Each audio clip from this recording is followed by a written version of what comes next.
It occurred to me recently that I have never done a really good video on the contingency fee contract that every client of ours signs. And I thought it would be a good thing to sort of walk through the paragraphs with you, since many of you now sign the contract after I've given an explanation, but maybe not to every paragraph. And I thought it might be helpful to have a video that's available to clients, prospective clients, that discusses the Florida Contingency Fee Agreement. I think it's important from the outset to know that the form that is used by all Florida lawyers that handle contingency fee cases. So if you're shopping, for instance, for a lawyer in Florida for a personal injury case, every lawyer that you talk to is going to be using the exact same contract, give or take a couple of paragraphs or two, because we have to. And who says we have to? The Florida Bar says we have to. The Florida Bar actually provides the contingency fee contract that every lawyer from Pensacola to Key West has to use for every Florida contingency fee case. That's all personal injury cases that are handled on a contingency fee basis, which is about 99% of them. Okay, very few clients want to pay a lawyer by the hour to handle a personal injury case. So every law firm that you're going to be dealing with, in essence, is going to be using the same form that I'm going to be talking about, and I'm going to talk to you about it and try to explain in more layman's terms what all this stuff means so that you understand it. So let's start off with the title of the document. The title of the document, like I said, is a contingency fee contract. That's different from an hourly fee contract or a contract that is a hybrid where it's got a contingency fee and an hourly component. This is purely a contingency fee contract. So there's no fee unless the contingency is met. The contingency is that you get a recovery. Without that contingency being met, i.e. you get a recovery, there is no fee or cost that applies. That's the reason the contingency fee verbiage is used at the top. The first paragraph basically summarizes the contract. And it says, Zarzaur Law is being hired. Typically the county where your incident occurred, the date your incident occurred will be in this area of the contract. It's got some place where we put that in here. And then it talks about, you understand it's a contingency fee contract. And if there is no recovery, then there will be no attorney's fee. You realize that the firm is going to advance out-of-pocket expenses for the investigation, medical records, expert fees, court fees, and similar matters.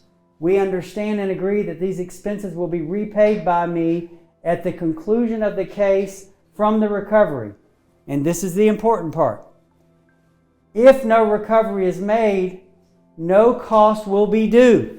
So even though you're agreeing that the firm is going to advance some of the expenses, the private investigator to look at the scene, to interview the witnesses, the cost associated with documenting the scene, hiring experts to visit, review evidence, preserving evidence, the cost associated with warehousing evidence, or collecting the evidence in some cases. All of those expenses that go into the very first initial stages of the case, collecting medical records, paying experts for consultations, all of those are advanced by the law firm, and you're agreeing basically that we can do that on your behalf, but you're also agreeing that we're going to get reimbursed those at the end of the case. The key phrase though is if a recovery is made, and if not, no cost will be due. So that means we lose the money. All right, so the first paragraph ends with a statement about interest. The Florida Bar allows law firms who are advancing expenses for years, most of the time, to collect a small amount of interest on the advancement of those expenses. that's usually just, depending on how expensive the case is, that's usually something between $0 and $400 for the life of the case. It's not a really big expense. It can be a big expense if the cases cost $500,000 or more, which some of these do. So for the typical car wreck case, that is a very small component, but the end of the first paragraph has that discussion about the interest that's available for the law firm to collect if a recovery is made, and if the firm has advanced expenses, that 1% can be charged. So then it breaks down the contingency fee agreement and what is the contingency fee? In other words, if a recovery is made, how much can the law firm charge? This is highly regulated by the Florida Bar.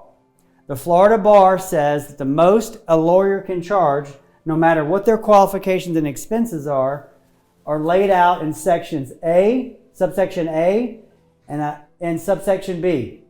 Subsection A is really the only one you need to pay attention to because most cases are going to be taken care of here. It's 33 1/3 of any gross recovery up to $1 million. So pretty much that's 90% of the cases, because 90% of the cases are going to be resolved at this 33 1/3. Most of them are not worth $1 million or more, thankfully, because that would mean most cases are death cases. They're not. So, and this fee only can go up according to the bar after an answer is filed. So here's what A says. It's really important. 33 1/3%. So that's not 33. It's 33 1/3. 33.3 of any gross recovery up to $1 million, up until the filing of a complaint and the receipt of an answer. That's important because it basically means that in order for the law firm to charge the 40%, which is the next level, not only does a lawsuit have to be filed, but the other party has to basically answer the lawsuit. And so if a law firm's trying to charge you the 40% and they haven't gotten an answer yet, it would not, this contract says, and the bar says you can't do that. So 40% of any gross recovery, again, up to $1 million. So 40% applies if the lawsuit has been answered by the defendant. That's when it goes from 1/3 to 40%. I just told you 90% of the cases don't even get to this because 90% of the cases don't ever get to the lawsuit stage.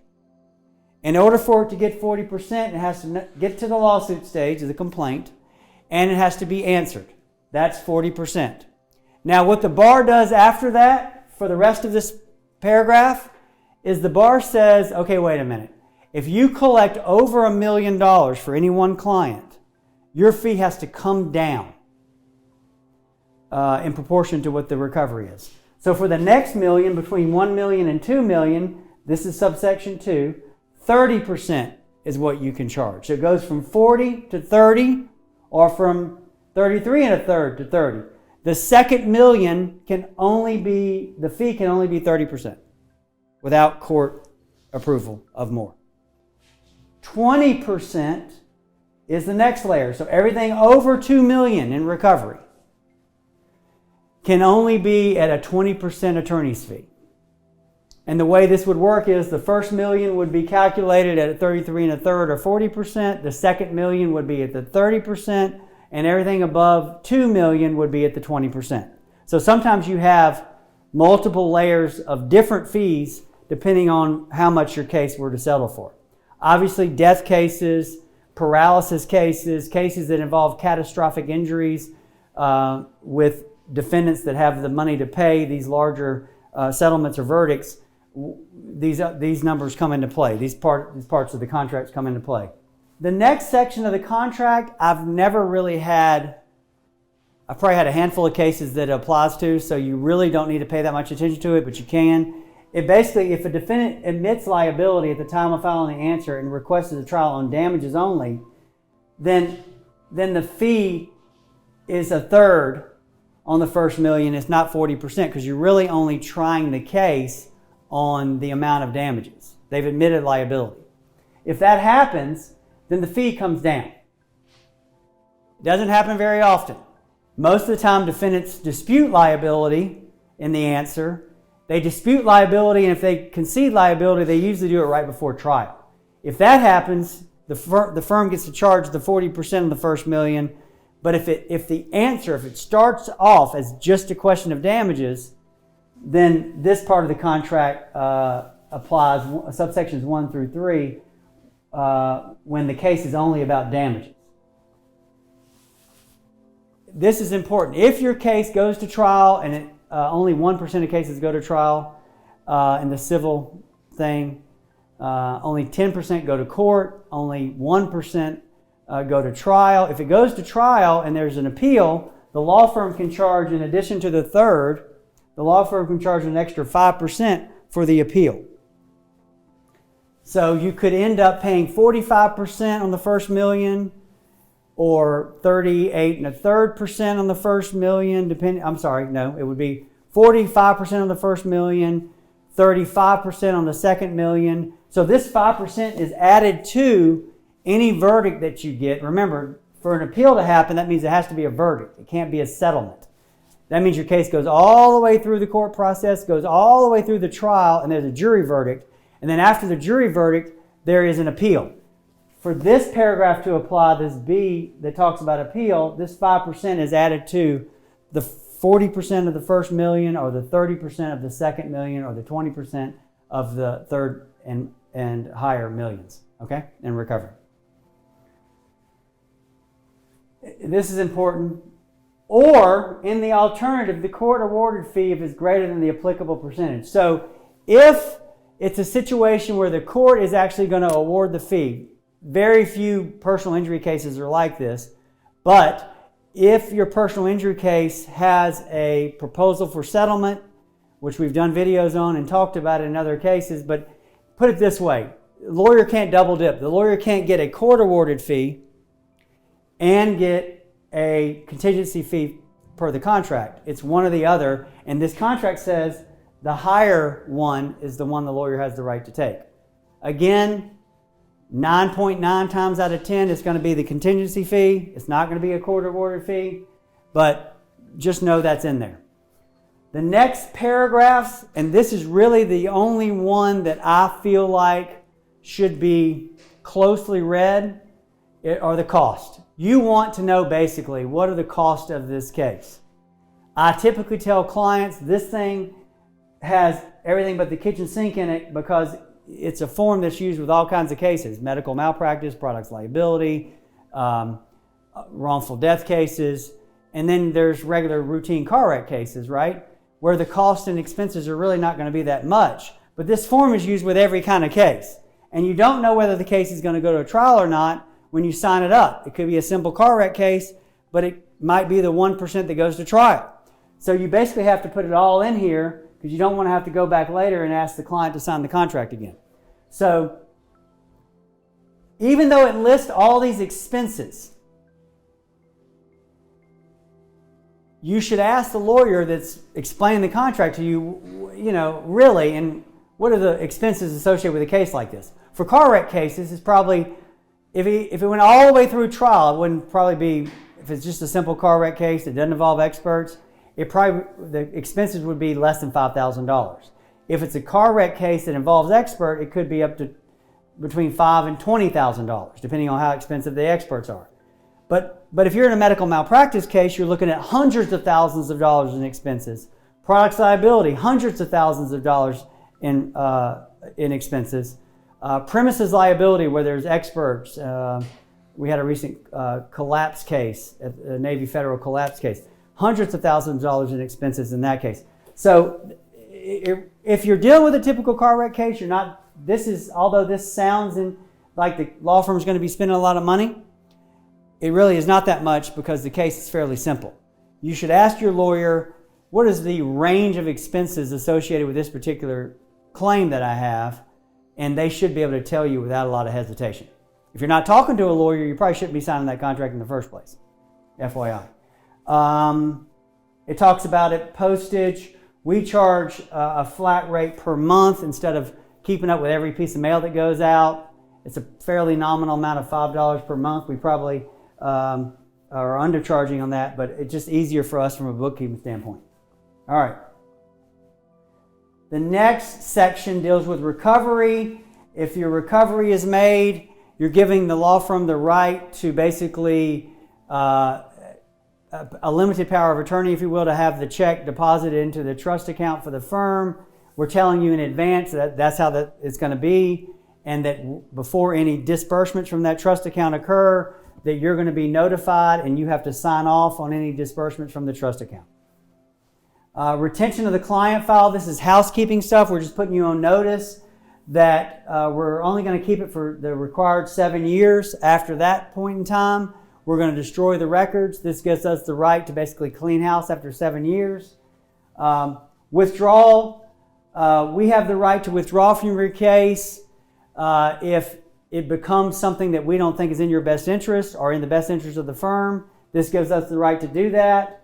We'll remain personally responsible for any and all costs associated if we withdraw. So we're basically saying that it's not going to be your responsibility to pay those costs if we have to get out of your case.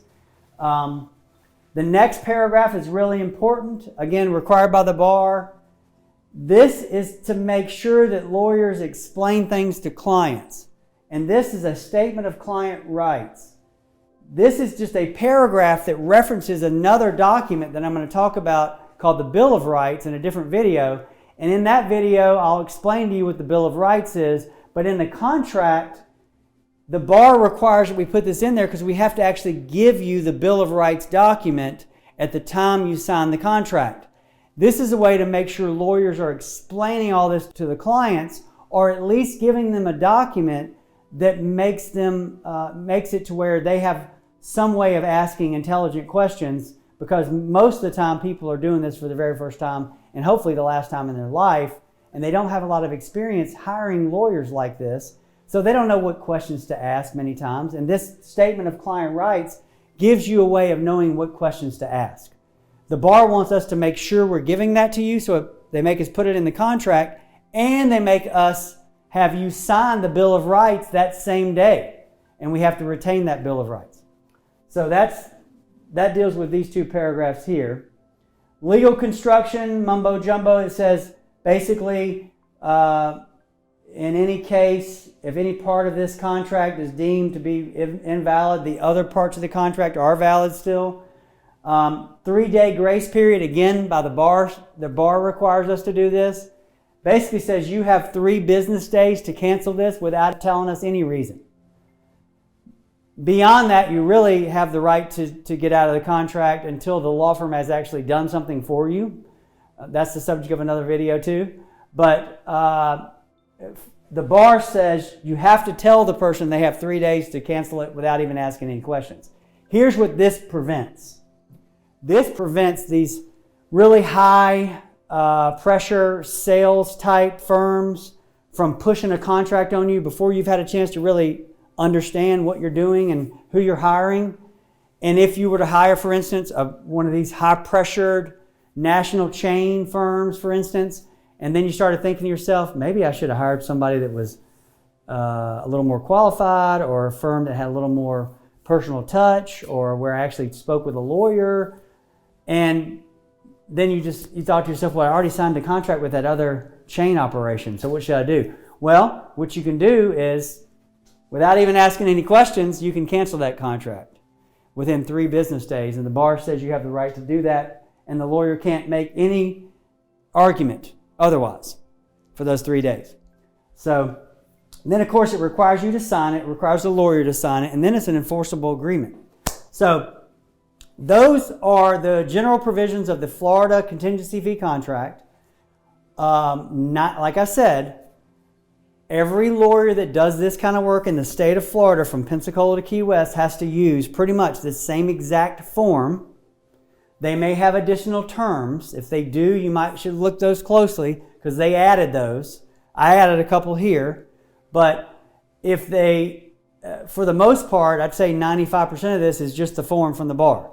So if you have questions about a Florida contract and a contingency fee personal injury case, you should ask those questions to your lawyer. If your lawyer is not willing to explain those things to you, or you hadn't even been provided a lawyer to explain those things to you, you probably should second guess what you're doing, because The initial contract, the initial signing up of a client is when the firm has the most motivation that they're ever going to have in the process to have FaceTime with you. And if they're not willing to have a lawyer to have FaceTime with you at that stage of the deal, you're probably not going to have a lot of FaceTime with that lawyer at all. So if you have questions about a personal injury matter or a contingency fee contract question, you can find us on the web at zarzaurlaw.com, or you can call us at 855-HIRE-JOE. Thank you.